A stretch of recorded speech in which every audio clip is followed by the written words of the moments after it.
Hello everyone, welcome back to another episode of r/slash Tales from Tech Support. In today's episode, teacher doesn't know what a mouse looks like. Blames IT. No one told me it needed to be plugged in. Where is the router? Before we get started, make sure to subscribe so you will never miss a video. So let's get started. Teacher doesn't know what a mouse looks like. Blames IT. So this happened about 15 years ago when I worked at a primary and secondary school. I was happily typing away at my computer when a student knocks on our basement office door. Student, IT, Mrs. X can't get her mouse working. Me, let's go check it out. I quickly go with the student to Mrs. X's classroom. Mrs. X, about time. I internally what to swear, I came the moment the student came and got me.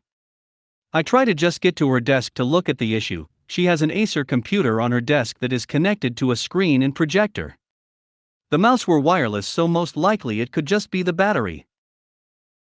Mrs. X, the mouse on this student computer isn't working, so my smartboard isn't working, and it is costing me valuable teaching time. Your systems are terrible. Me, I'm sorry. I want to tell her to shut up, this always happens. Call me up, complain I'm late, and then make me wait while you be *tch, so I can't fix the problem. Mrs. X, don't be sorry, just fix it. And next time you upgrade systems, make sure they work before you leave. Me, okay. I had long since given up trying to explain to people when and how we upgrade. Her last upgrade had been about 6 months prior. But if I had told her that, she would have either refused to believe it or complained that the issue was she hadn't been upgraded since then. I take one look at her desk and instantly see the issue. The mouses we use were dark blue and wireless, and annoyingly the whiteboard erasers were also dark blue. I quickly, in hiding my action from the students, switch the two so that she doesn't look bad. I then flip the mouse over and check its buttons on the bottom, then put it back and show it is working. Me, all fixed. Just needed to be turned off and on. Mrs. X, why? Before I can come up with an answer. Student, you were using the eraser. And cue all the kids laughing. Me, I'm sorry, I tried my best to hide it. Mrs. X, students, quiet. I tell her it is all fixed and feel free to let me know if I can help any further. She simply nods and lets me go. I get back to my office and tell my manager what happened. I also write her an email apologizing for not being able to hide the swap of eraser and mouse better. It may have been funny, but I tried my best to protect staff from being laughed at by students. Later that day I head off and sleep, returning the next day to a meeting request from her, head of junior, and my manager. Turns out that she made a formal complaint that I made her look bad.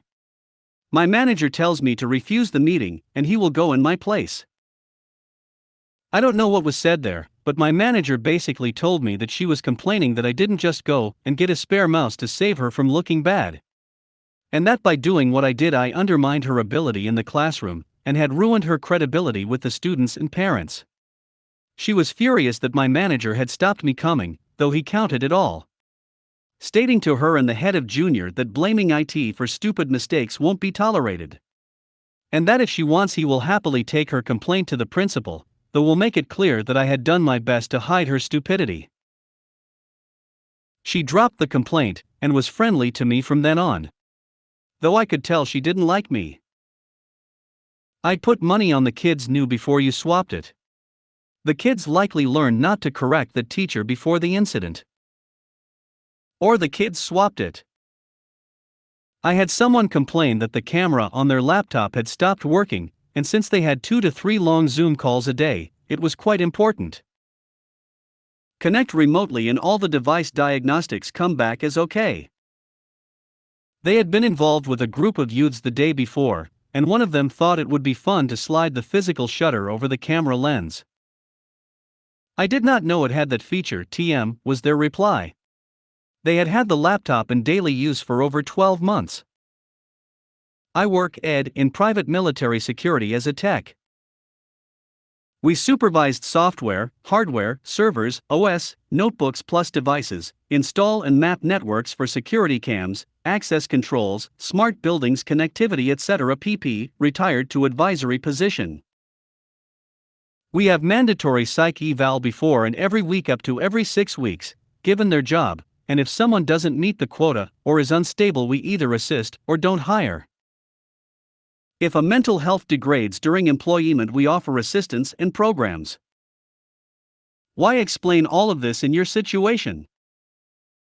I wish teachers, bureaucrats and politicians would have the same psych eval as well. BC clearly something is wrong with her, and that's not just IT knowledge. People like that need to be kept away from students for everyone's sake. Thus saith, great tale. Can relate. She ruined her own credibility. She needs a few complaints made against her for trying to throw IT under the bus due to her own incompetence. And maybe some restrictions on whether she's allowed to contact IT directly in future.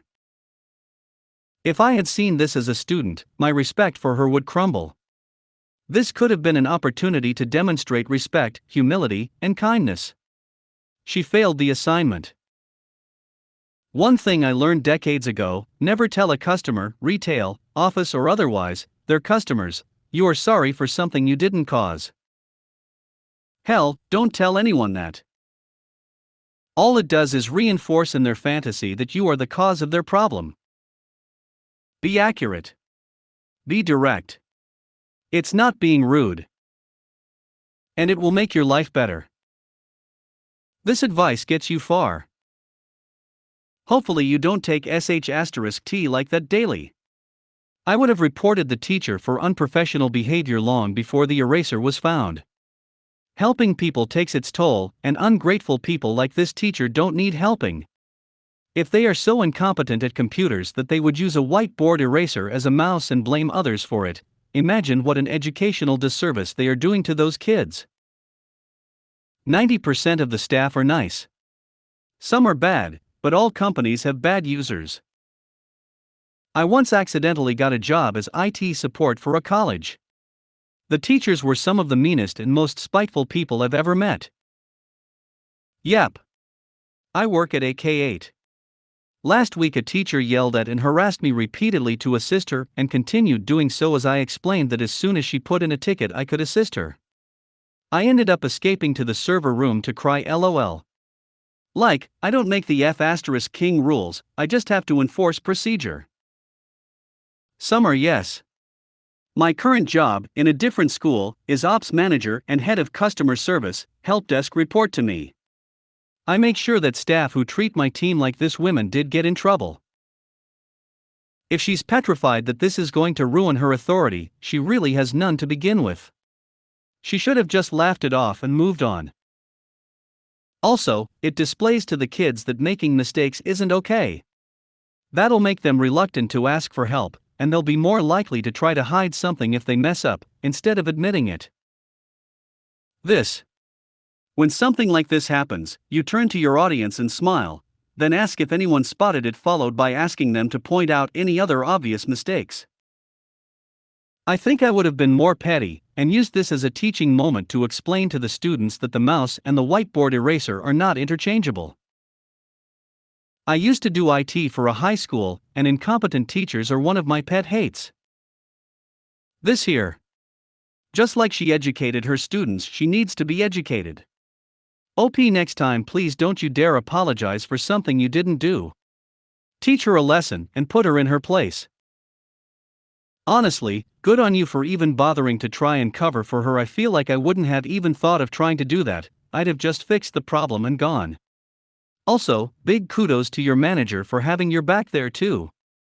Feels like a situation where it would have been all too easy to throw you under the bus, or just left you to deal with the situation on your own. I have spent 18 years in education. 99% of the time I try to keep issues away from the students. While the staff may have issues, I don't want kids going home and telling their parents of complaints between staff. OMG, so many apologies. I don't think I've ever apologized in my 6+ years in IT, and I'm a woman. Don't apologize for troubleshooting an issue. Things break, users are ill-equipped. Acknowledge how they feel but never apologize. It's not your problem to own. You trying to do the swap secretly was nice enough. She owed you the apology. You apologizing probably incited her complaint. By saying sorry, it implies that you did something wrong. When you didn't, she's an idiot. You tried to buffer it for her, but her crudeness to you in front of the students bit her in her own ass. No one told me it needed to be plugged in. I do industrial commissioning for equipment, usually low and medium voltage. I have to travel a lot and I do all sort of projects, from port cranes, to mine elevators, steel mills, paper mills, solar sites, etc. I was coming back from a job and my connecting flight was through the US. My plane lands and immediately the airline is paging me. I go to the desk and they tell me that someone is frantically trying to get a hold of me. It is my supervisor.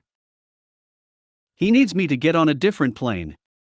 A site had been commissioning, the PLC guy has left, only now they are down, and it's a big fiasco. I remind my boss that I am not really a PLC guy, mostly drives and motors. He needs someone there ASAP.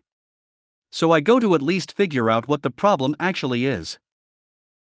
When I arrive, the facility has a lot of people in suits and ties because apparently this was to be the initial light-off of the production line. So bosses from overseas. I find a manager and ask him the issue. He just points to a room and tells me to fix it.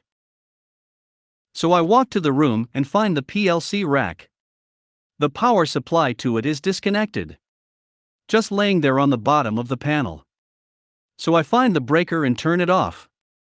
Then I mount it and turn it on. Green lights look good.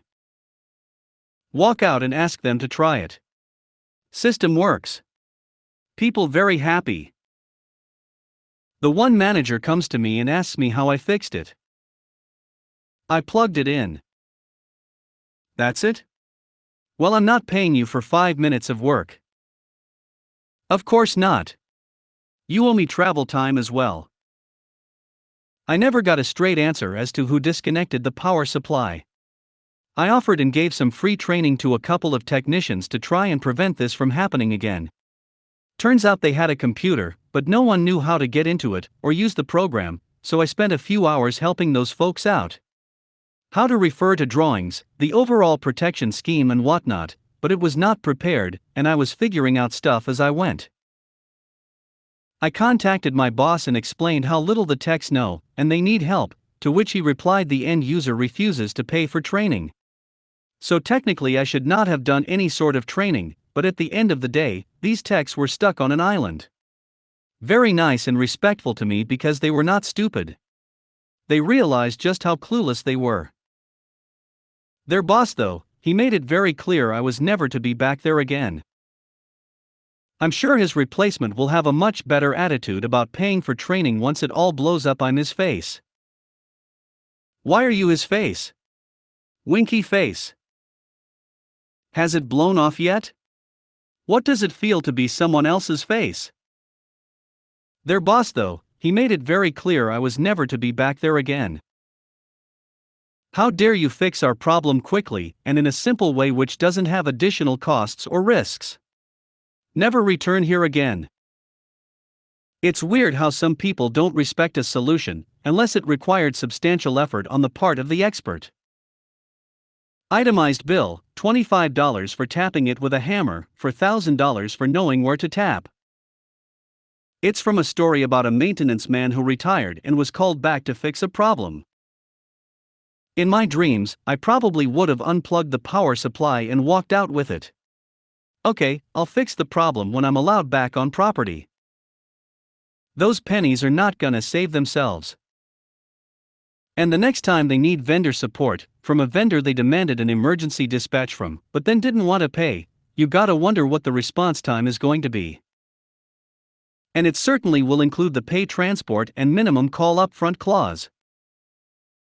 72-hour window plus or minus 48 hours in addition to the 10 to 14 day UPS transit time. Not too unlike the Canadian federal payroll system. Sure, there might be blame to go around, but the number of changes and cost cuts didn't help things in the least. I've been there on the tech side. We got a new piece of machinery that was completely different than what we were used to.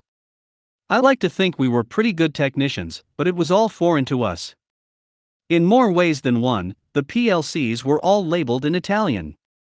The company I was working for didn't want to pay for one of their techs to stay in the US for that long, so he came in and told us what the buttons do and some small troubleshooting tips, and then hightailed it back to Italy. The machine ran, but it had its quirks that were really hard to diagnose.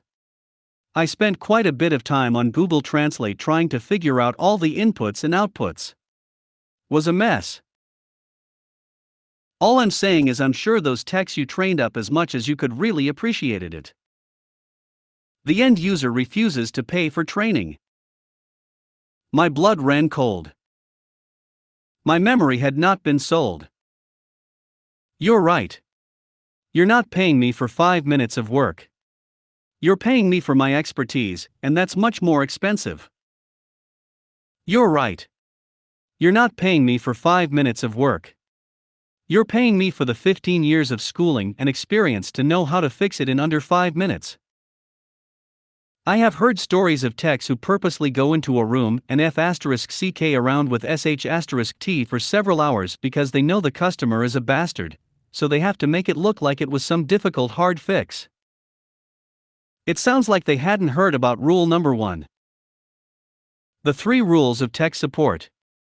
1. It works better if it's plugged in. 2. It works better if it's turned on. 0. Everyone lies. 3a. Especially management. Users lie. Rule 0 of tech support. Man, I hate cheap fuckers like this. Either pay for training or hire someone who knows what they're doing for a year to get you off the ground. I do hardware build-outs for stores/events. We communicate with them for months over email and our business phone line. When I got to do the install, they usually get my cell number, because our calling app only works on the computer properly. The cheapskates always call me on my cell for service, hoping I won't log it as a service call. I answer the call every single time. Hey, this is my personal number, I don't take work calls. Doesn't stop them. I got one of them back really good one time though. She was a lawyer who definitely read the art of the deal and figured playing stupid would make us forget about the bill. She literally threatened to sue us when we sent her a bill because she doesn't remember ever working with us. Anyway, she calls my cell one day and says everything's down and she needs help. I tell her I'm at the grocery store and will have my coworker call her back ASAP. Instead, I had my boss call her and ask for the money before we can help. Literally had this happen to me when I was still in college. The local church I used to attend had a projector system. For some reason, it wouldn't start up during the day's service, and there was a commotion going around in the technician booth. I was curious, so I took a peek and heard what they were talking about. Apparently, the computer won't output its display to the projector, and they were panicking. I offered to help and told them I was an IT student. The problem? The VGA cable from the projector going to the PC was loose. Sometimes it's the most simple of things that can cause things to not function. While I'm not an IT person, I'm glad I can figure stuff out or even research it. That last paragraph triggers me hard. The department managers at the manufacturing company I work for love to buy new kit, tell IT nothing about it until it needs a network connection.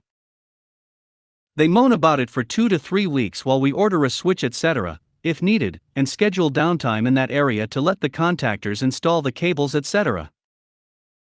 Then they get even more pissed because I can't tell them how to work this new robot or whatever, and they never budgeted for training the techs who would be working it. Only reason I'm still here is the IT team is amazing and the German directors are big on efficiency and get real pissed off when people try to shuffle work like that to other teams. As long as you CYA and have everything documented, they take our side every time. Where is the router? A general officer calls in for urgent tech support. He has a conference call with other senior leaders in 45 minutes and he's unable to connect to the internet. Initial attempts are made at diagnosing the problem remotely, however, he insists a technician be sent over right away. Since he's got stars, he gets what he wants. A technician is dispatched. Tech arrives at residence, immediately notices there is no connection to the computer. Tech asks the general where the router is. General is a bit confused. Tech explains the router is the box that connects to the internet. General says it's in the living room. Tech and General go into living room. The router is not where it's supposed to be. Tech asks the general where is the router. The general is unsure, says maybe his wife knows. He has to call the wife as she's not present. General is calling the wife. Wife answers, honey, did you move the box the internet comes in? The wife responds. The general thanks his wife for the information, opens up a drawer and pulls out the router. The wife unplugged the router because the blinking light was disturbing her TV watching experience earlier in the day. The tech plugged in the router and the general had internet connection and was able to join his call on time. The tech, thinking ahead, taped over the lights and told the general he covered the lights with tape, but if he ever has an issue, remember to take off the tape so they can help diagnose the problem. I think you mean taped instead of tapped, but it's good to see that the general was not nasty with anyone in the story. Good to see the tech thinking ahead too. I'm looking forward to seeing a ticket resolved. General did not remove tape first. Definitely need a note on the general's file, ask him to remove tape. Had my guys ask me to go to general's residence in Korea, because they always had problems with the 3 stars wife. The spouses are always either super great or the evilest witches on the planet. They had installed pure white carpeting in the muddiest place on earth. We were asked to remove our shoes, which is normal in Korea, and she proceeds to ask to troubleshoot why her personal laptop won't connect to the net, a huge no-go for personnel to work on non-government systems. We politely tell her that we are not supposed to, but I ask her if her Wi-Fi was on. It was not. She pointed to the cable rack by the ceiling and told us that she wanted that removed because it was unsightly. We explained that it was a protected distribution system for classified system. The 3-star had SIPR in their quarters with removable HDs, and the witch came out. I'm talking to my husband. We left and I called the general's exec to give him a heads up and told him why removing a PDS wasn't going to happen. That evening I get a call at 10 p.m. from the 3-star telling me that whatever I did to his wife's laptop, it was no longer working. Luckily, I knew the net had gone down. He basically told me to ignore his wife's request to remove the PDS racks. Remember to take off the tape so they can help diagnose the problem. I feel another story coming. Probably won't matter. General will probably insist on a tech coming by the next time as well. Write it up internally, taped over lights on router. But if he ever has an issue, remember to take off the tape. Ha ha ha ha. If he ever has an issue, he'll be demanding in-person service immediately again. Hopefully the tech will notice the tape on the lights, smiley face. Had something similar happen a while back. Customer was upset the internet went out every night. Turns out the modem was in the kid's room next to the gaming PC and his son unplugged it at bedtime because the lights kept him up. Can't say I blame him either. I have an internet booster in my room and do this. Used to drop the connection to my parents' TV, so moved into their room. I needed the Ethernet port on it for a new PC, so moved it back and they haven't noticed, so I guess the connection is all good now. This reminds me of the clever fix my dad derived for the check engine light on our old Buick back in the 80s. He put a nice thick piece of black electrical tape over the light. Boom, fixed. We still managed to get over 200,000 miles out of that car. I checked and the engine is still there. But I couldn't find out where to shut off that smoke. It's a far too common scam to remove the bulb of the check engine light when selling second-hand cars. Always have a device that can read the codes available, or take it to a shop of your choosing. I'm going to remember the box the internet comes in, that's the best. Box with red light. Jen, what's that? Moss, it's the internet.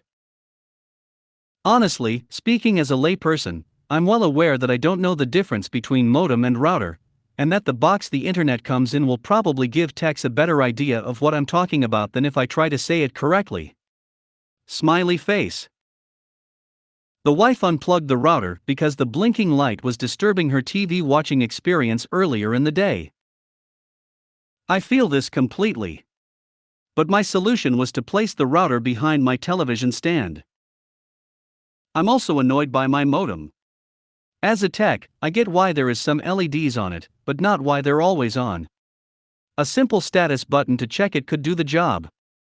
How many people are able to understand the meaning of those LEDs that they have to be always on? Have a Netgear here with a switch that turns off all the lights. Wonderful feature that. The modem, on the other hand, is shoved into a corner as it lacks said switch. I'm surprised she didn't put it in the trash. The router apparently does nothing but blink in tacky up room. If you made it to the end of the video, thanks for watching. Don't forget to like, subscribe and share, and we will see you in the next video.